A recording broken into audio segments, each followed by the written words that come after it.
More radical cultural change. The drug culture. Look at all the arrests for drug abuse violations. Not too bad in 1970, sky high in 2007, attempting to fill the spiritual void with the war on regular spirituality. So what is cultural Marxism? Well, to understand, we have to ask, what is Marxism? From the Communist Manifesto in 1888, Marx says, "The history of all hitherto existing societies is the history of class struggles, oppressor and oppressed." Marx didn't see people as individual, he saw them as members of classes. His two main classes were the bourgeoisie, or the property owners, and the proletariat, which he claimed had no property, a construct that's totally irrelevant to America, where all of us are individuals that are unique, have varying amounts of property, varying lives. We don't think of ourselves as members of classes by and large, but as Americans, individual Americans. But Marx talked about exploiters and exploited. He said the proletarian is without property. Again, very unlike America. The proletarians have nothing to lose but their chains, he said. And he summarized the theory of the communists may be summed up in the single sentence, abolition of private property.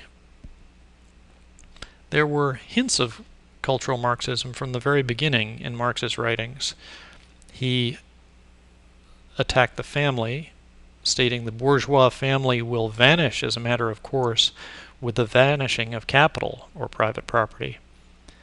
He also stated what the communists might possibly be reproached with is that they desire to introduce an openly legalized community of women.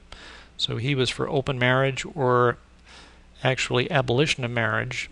One of the most interesting things about what happened after the Communist Revolution in Russia was that the laws regarding marriage were radically changed, so it was much easier to get divorced. The marriage bond was attacked. Marx also said the communists are further reproached with desiring to abolish countries and nationality. The working men have no country. We cannot take for them what they have not got. So you got hints of multiculturalism and universality of the struggle, Marx's class struggle, across country borders. And he concludes with "Workers of the world unite" in the Communist Manifesto. Well, Marx's theory ran into a brick wall with reality. By and large, at the beginning of the 20th century, the workers of the world did not unite after the upheaval of the First World War, because the workers understood they had far more to lose than they had to gain. The Bolshevik Revolution in Russia degenerated into a totalitarian nightmare.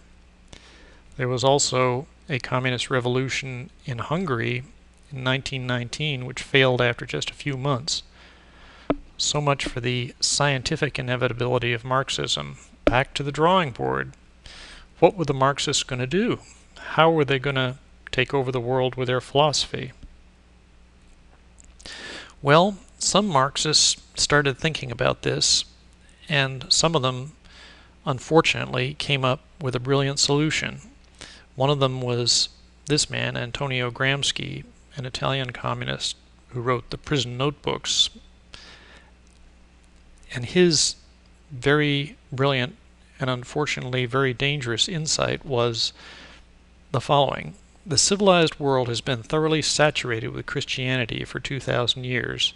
Any culture grounded in Judeo-Christian values cannot be overthrown until these roots are cut. But to cut the roots, to change culture, a long march through the institutions is necessary. Only then will power fall into our laps like ripened fruit. So these cultural Marxists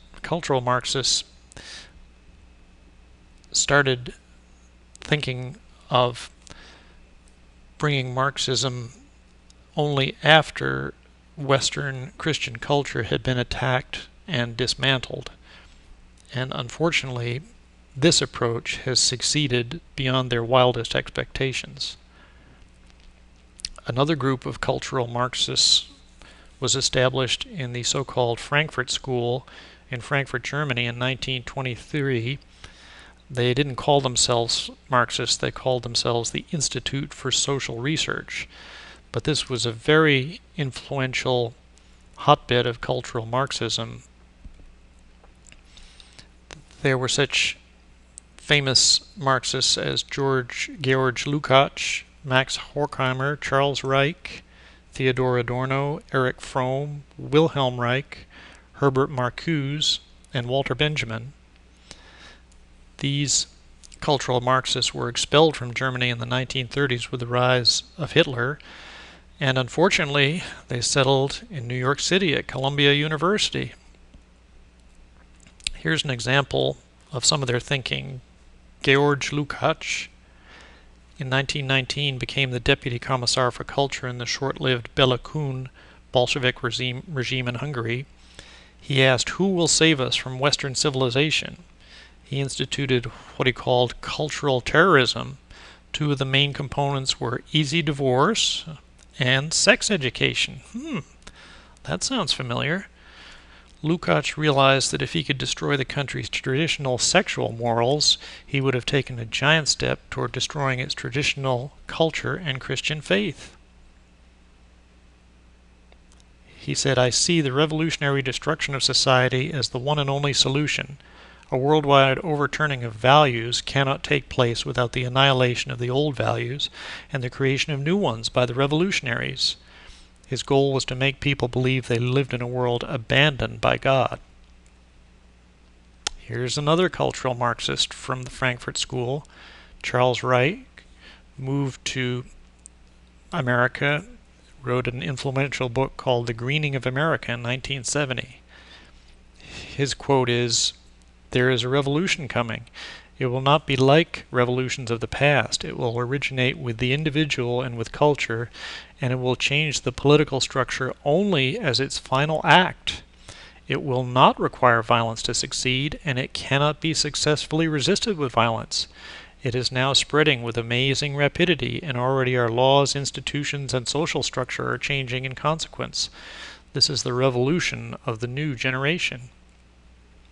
Here's another cultural Marxist from the Frankfurt School, Theodor Adorno. He wrote a book in 1950, The Authoritarian Personality, in which he created the so-called F scale, tying traditional beliefs on families, sexual morals, and relations between men and women to support for fascism. So if you believed in traditional marriage, you were a fascist. That sounds kind of familiar if you think about what the modern left preaches nowadays. So he claimed the family is a fascistic and warped institution. Wow. Here's another Frankfurt School cultural Marxist, Erich Fromm, a promoter of feminism and matriarchy.